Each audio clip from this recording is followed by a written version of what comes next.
I'm speaking on behalf of my daughter, who does not want to be in a locker room with a biological boy. In suburban Chicago recently, hundreds of parents delivered a strong message to their school board. Keep transgender students out of opposite-sex locker rooms and bathrooms. There are sexual predators out there that will take advantage of this. The reason why we keep males and females separated is to prevent problems. But now you're saying, oh no, there's no problem. If we're not going to separate our bathrooms and locker rooms by anatomy, then what are we going to do? What are we doing? Action by the Department of Education sparked this meeting and could lead to financial consequences for school districts across the country.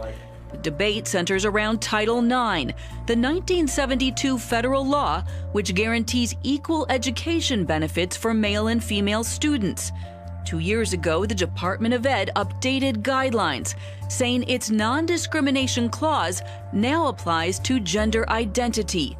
Illinois' 211 became the first school district it found in violation.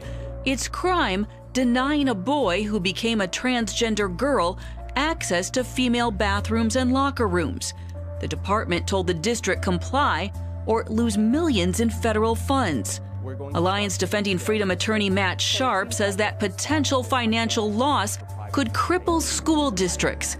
The federal government typically pays them anywhere from $1,200 to $2,000 per student each year. A lot of money, especially for smaller rural school districts that don't have the same tax base. And so for these schools, that federal funding is vital to continue to provide athletic programs and sports and books and lunches and all of the things students need to learn. Schools are also faced with an open definition of what it means to be transgender.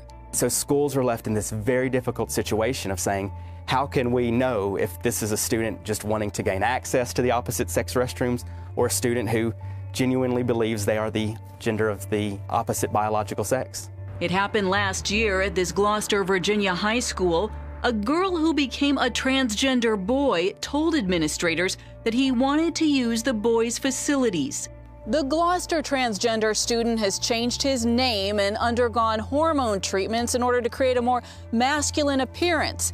He says using the girls' bathroom or even a private bathroom would make him feel like an outcast. For me, the thought of going into a separate restroom, which might as well have been labeled other, was just far too much to bear. Some students back in District 211 told CBN News they agree separate is not equal. If you separate somebody from their peers, you can't call that equality. It's just not fair to them. People are talking about justice for everyone, privacy for all students, but what about this specific student who has been discriminated against? But privacy advocates, including many parents, believe separate facilities provide a reasonable compromise.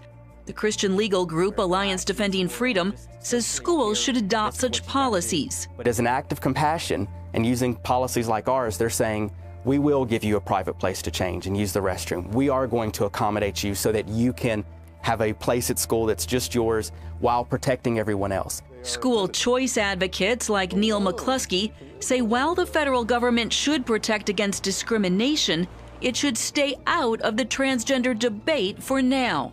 There are competing values there.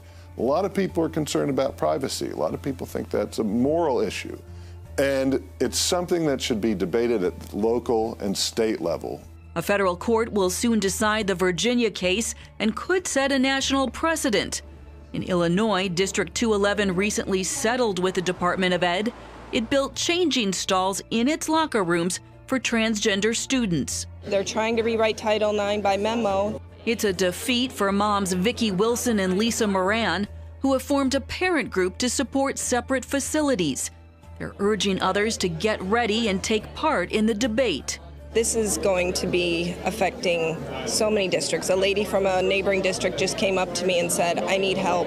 It's a social experiment most parents never dreamed would happen, giving students the ability to choose their bathroom and locker room. And with no scientific or legal definition of what it means to be transgender, the new federal policy has left the door open for many difficult, awkward, and potentially abusive situations. Okay, we are getting a look at the newest humanoid. Boston Dynamics revealed the new generation of its Atlas robot. You can see just how human-like the robot is in this new video. It can walk through snow, Anne-Marie. It can lift objects, open doors, and pick itself up off the floor. Atlas is 5'9" and weighs 180 pounds. An interesting note, it uses the same technology as some driverless cars. And right there, this is what apparently makes it so amazing, because when it comes to robots and their balance, they all in the past haven't had the best agility, but now they can fall down and get back up. It gets up easier than I would. If somebody did that to me, I'd be down for the count.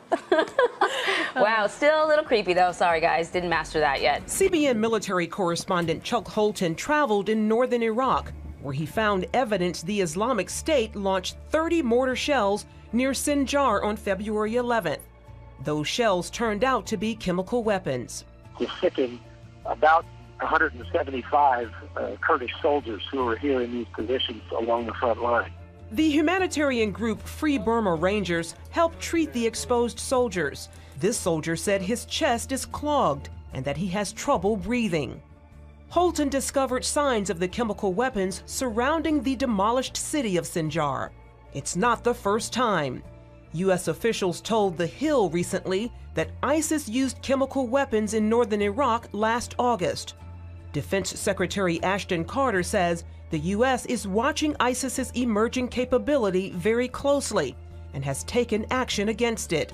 Holton explained the significance of this latest attack. If ISIS has access to chemical weapons and is able to make them or has a stockpile that it's captured in Syria, those things could very easily be moved around the globe and be used with horrible effects.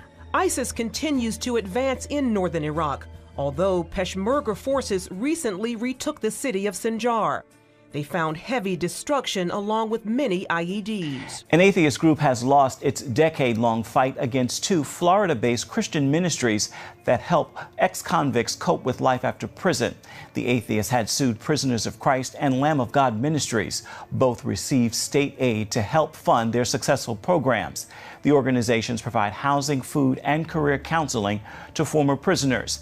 The Becket Fund for Religious Liberty defended the ministries and said the lawsuit was, quote, meritless.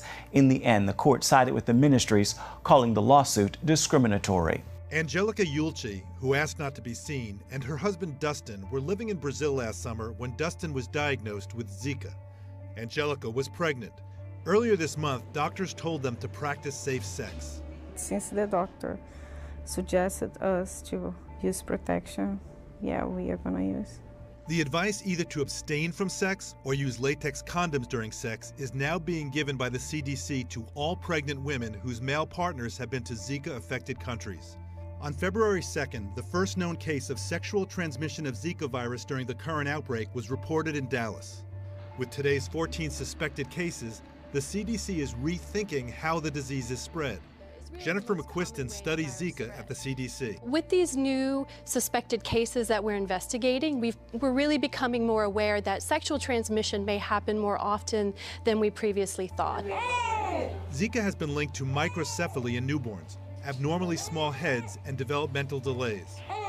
The virus remains in the blood for an average of about 1 week, but can stay in semen for much longer, 62 days in one case. There's no evidence of sexual transmission from women to men. Virtual reality could become a billion-dollar business this year. The comparatively fledgling tech dominated this week's Mobile World Congress, with HTC Vive's new headset among those on display. The Vive includes a front-facing camera and 2 hand-tracking controllers. 2 laser-tracking boxes help measure the headset's position as users move. Our HMD, our headset, is connected to the PC, and we run the games through the PC platform. We, of course, are partnering with Steam, who provide a huge customer base for gaming. They are the leaders in that space. As well as gaming and video, the Vive allows users to answer phone calls and read texts. It costs $799, but the firm says it's value for money. Well, there's a lot of technology going on in that kit. As part of the default sales kit, we provide 2 base stations that will fully track the user within the room. We provide 2 fully tracked controllers, and then also the HMD that includes a camera, a microphone, super high quality lenses, and also a very high resolution display. And we feel actually what we are providing the user is definitely worth every dollar. When launched in April, HTC Vive will go head-to-head or headset-to-headset with the likes of Oculus Rift, Samsung and Sony in a bid to become market leader. VR could be seen by some as gimmicky unless you try it, and when you try it you know that there's something there. You know that it's bringing something special into people's lives, traveling distances you would never do yourself. Market analysts say 13 million VR headsets would have been sold by the end of this year, giving the industry plenty to cheer about. A new study shows that having a mobile phone close to the testicles or within a foot or 2 of the body can lower sperm levels so much that conceiving could become difficult, reports The Telegraph. The findings have led to leading British fertility experts to advise men to stop being addicted to mobile phones. Specialists found that sperm levels of men who kept their phones in their pockets during the day were seriously affected in 47% of cases, compared to just 11% in the general population. The team monitored more than 100 men attending a fertility clinic for a year. Even keeping a phone on a bedside table appears to lower sperm counts. The quality of sperm among men in Western countries is constantly decreasing and is considered crucial in 40% of cases. By contrast, Professor Alan Pacey, a fertility research scientist at Sheffield University, has scoffed at suggestions that mobile phones could be damaging male fertility and insists he will continue to carry his phone in his pocket.